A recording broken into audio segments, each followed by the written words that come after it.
Hello everyone, welcome back to the channel. Today, it is a very special day. It is the release of Minecraft's latest drop, the Chase the Skies drop. So, as usual, we're in a brand new creative world, and we are going to go over all the new features. And I'm going to waste no time, so let's head right into the nether. And if we go up into this conveniently placed soul sand valley right by my portal, and we go up to these fossils, you know, you're used to these, you'll see them around the place. You'll see a very weird, very cute little tiny ghast. And this is called a dried ghast. You can break it with just your hands. It'll drop as a little tiny little tiny item. I did not realize how tiny it was. And they're not that hard to find. I mean, there's two right next to each other.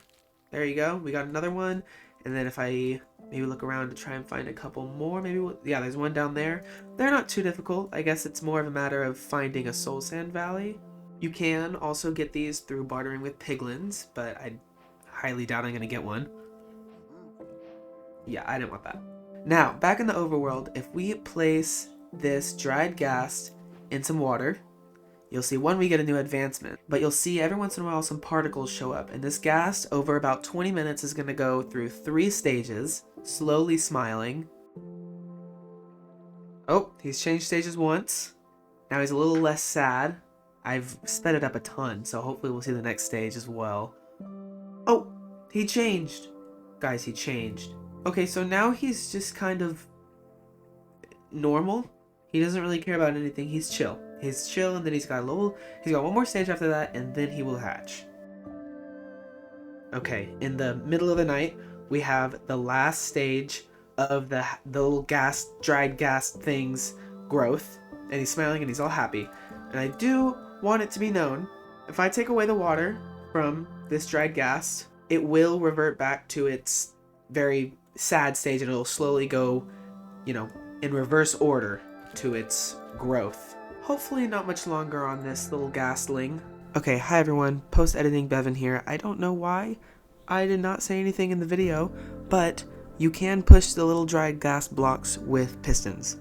So if you for some reason want to move them around with pistons, please let me know a reason why you would do that, but if you want to, you can. Of course, it's when I go to make food the happy ghast spawns. Well, here it is. This is the beautiful ghastling, and there's a couple interesting features it has. It can, first of all, be tempted and fed with snowballs. You'll see he will follow me very slowly, but he'll make his way over to me, and then I can feed it with some snowballs. Now, the ghastling and the happy ghast has a home position, and that is either where it was hatched or the place it was last interacted with. And so in this case, I believe it would be over here since I fed it some snowballs right around here. But within that area, about a 16 block radius, it will try and follow either a player or a passive and some neutral mob. Let's see, if I go away from it, it should start to go after the mushroom. Why is it still after me? Okay, I guess it's pretty hard to get an example of that. But as long as the mob is passive and not aquatic, apart from some of the neutral mobs, I think wolves it'll follow, it will just kind of idle around it. If there is not any players or mobs for it to follow, it'll just idle around its home position in a 32 block radius. Now, if we feed him some snowballs, he should soon grow up into a nice, lovely happy ghast. Hello! Now, the happy ghast does not have the same following behavior as the ghastling, but it will idle around its home position in a 64 block radius. If it's wearing a harness, it'll be 32 blocks. Speaking of harness, we have a bunch. We actually have 16 different colors, and you can craft it just like this. You can use any color wool you want, and it will get you a harness. Now, if I get my snowball, hopefully this is close enough that he will follow me. Sir, come here. The happy ghast, I can use a harness on it, and it becomes this beautiful, stunning creature with these steampunk goggles on. Oh my god. Every time I see it, personally, I think it's kind of ugly. I know that's not what most people think, but I think it's kind of ugly. Now, with the harness on, you can ride it as a regular mount, except I can fly. And the controls are pretty easy.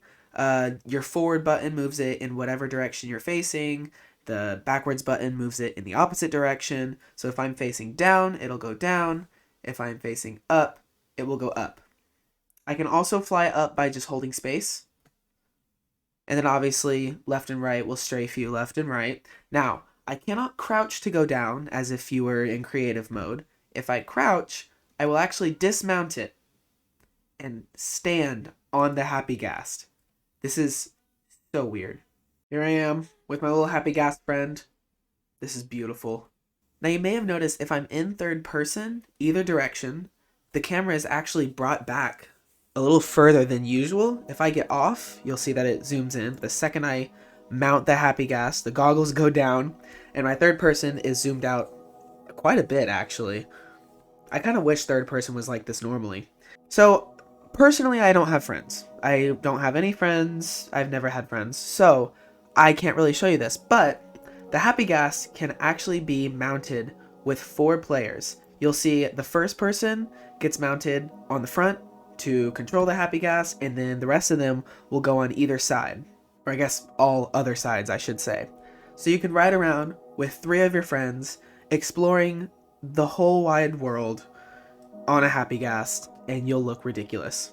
Now the Happy Ghast makes it really easy, well, easier to build flying structures, or if you need to build underneath something, it's really easy. You can stand on the Happy Ghast and get a better angle of this, and if I need to go a little bit lower, I just bring him down, and I can keep building.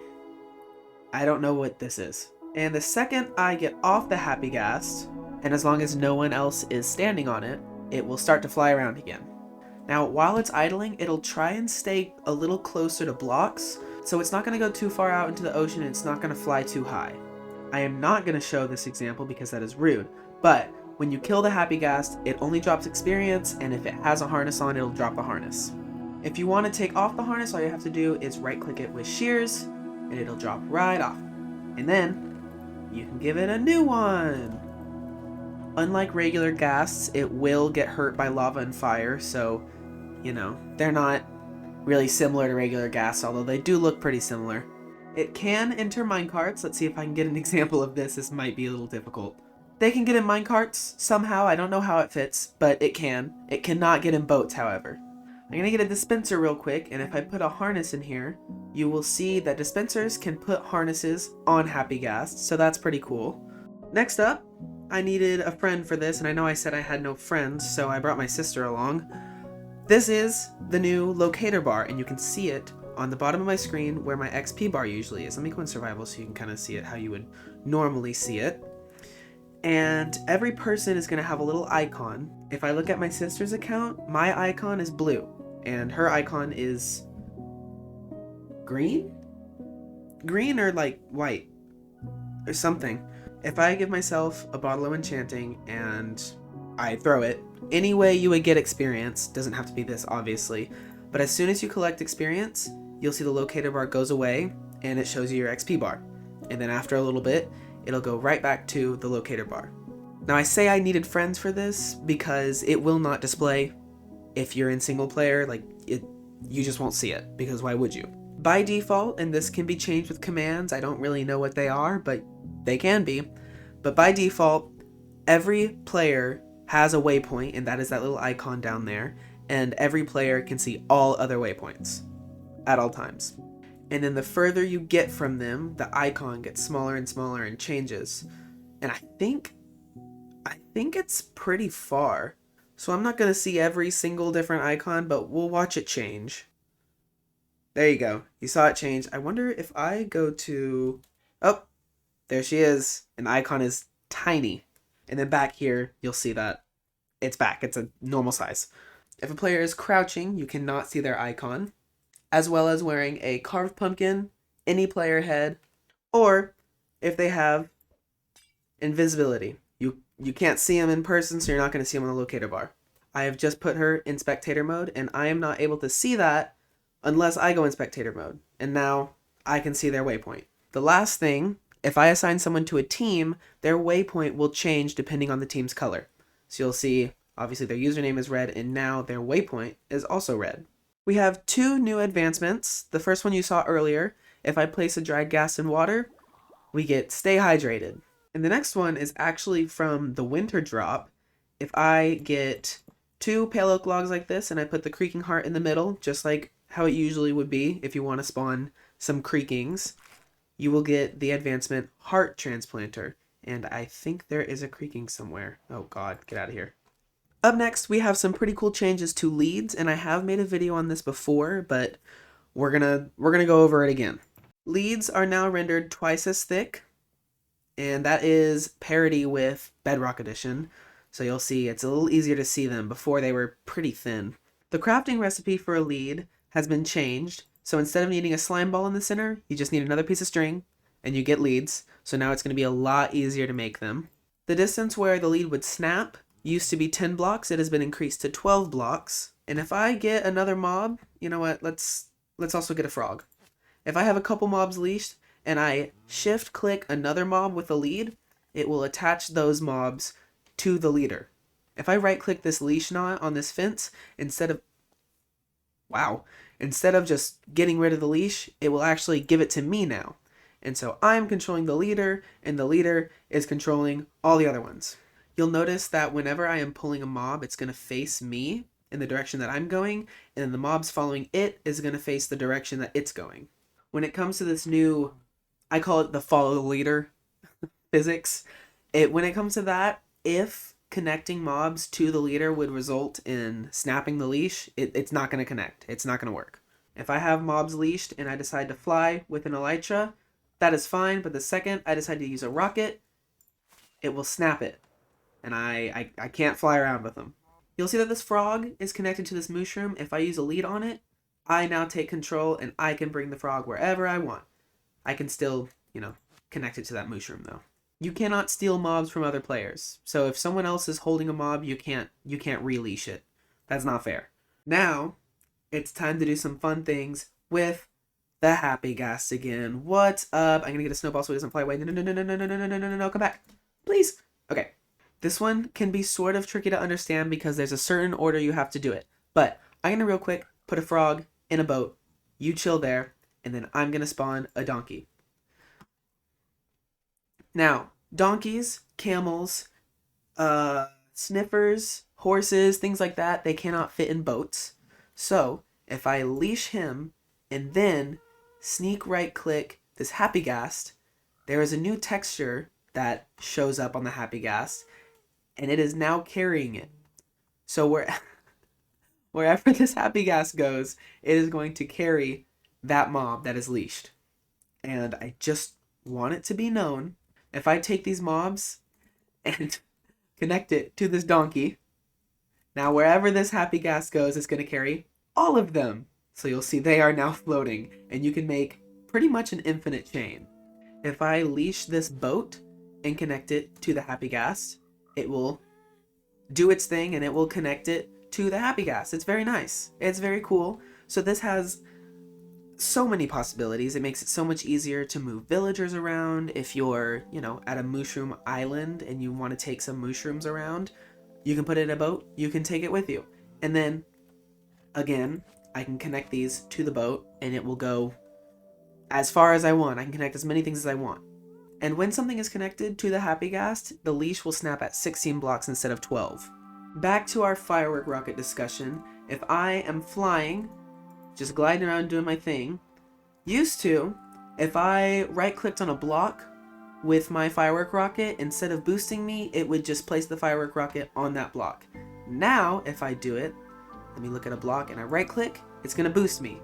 It is not going to place it onto that block anymore, which is so nice. Firefly bushes now produce larger particles and they are more constant. I'm going to get rid of all of them but one so we can get a better idea. You'll see it's a little easier to see them and there's a lot more. Now let's head over to the main menu and you'll see there's a new panorama. I have it sped up by like a bajillion times so you can see the full thing. Leather can now be found in dungeons, ancient cities, desert temples, and stronghold altars. And they replace the saddles. So you're not going to be able to find saddles in any of those because saddles have just gotten a recipe. So now you can craft as many saddles as you want. You don't have to worry about finding them in dungeons or desert temples or wherever you find them. Shears can now remove saddles from mobs, as well as removing horse armor and carpets if you have them on a llama. They can also remove leads. So as you saw earlier, if I used it with just my hand, it'll give me the lead. But if I want to get rid of it altogether, I'll use shears. Those functions do not work with dispensers. If I have a horse with a saddle in front of this dispenser and I use shears on it, it will not work. But if I have a lead on a fence, it will take it off. Carrots can now be fed to horses, donkeys, and mules to tame them, grow them, and heal them. The Blaze and Breeze spawn eggs have been changed from large icons to medium. Fog has been changed, so now if I make it a little rainy, you'll see it gets really foggy. It's weird. It becomes very desaturated and odd, but I actually really like it. We have some sound changes. So red sand, sand, and terracotta does not need sky access anymore to play their sounds. They also have a slightly decreased chance to play their sounds, and they play in all biomes equally. These blocks no longer play the wind sound, but short and tall dried grass, when placed on top of 2 red sand, sand, or terracotta, will make that wind sound. And those are both new sounds from the last update, Spring to Life. Clouds, you can see, they look a little bit different. They have some new shapes, and there's an Easter egg somewhere, which I don't believe I'm going to be able to see, because I think it might be a little rare. But they now extend all the way to the... Oh my god, he just picked up something. They now extend all the way to the horizon, so you can see them from a lot farther. If I go to the Nether, and we find ourselves a ghast, you can see that their texture has been changed. They have a little higher resolution to match the texture of the happy ghast, so they're a little more aligned. This is going to be very dangerous. Ow. Oh god, this is going to be dangerous, but if I summon a ghast and it shoots me and I hit it back, oh my gosh.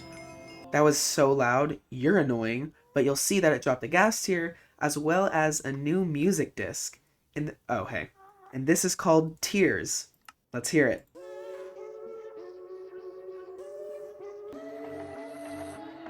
I love the beat drop. But you don't get to hear it. So, play it on Spotify or get your own. What? I know y'all saw that. Staying on the music aspect, we have 5 other new tracks, I think. 4 or 5 new tracks. They are by Amos, Roddy, and they all play in cherry groves, forests, deserts, groves, lush caves, and on the title screen. Obviously, that doesn't apply to Tears because that's the new music disc, and you can only play with the music disc, blah, blah, blah, whatever. I have my music off because when I record, I cut a lot, so it gets confusing. But if I turn music on, if you have music on, when the song changes, a little toast will appear in the top left. And if I go in the pause menu, you will see it up there as well. If I turn music off, it's not there anymore. You're not going to see it.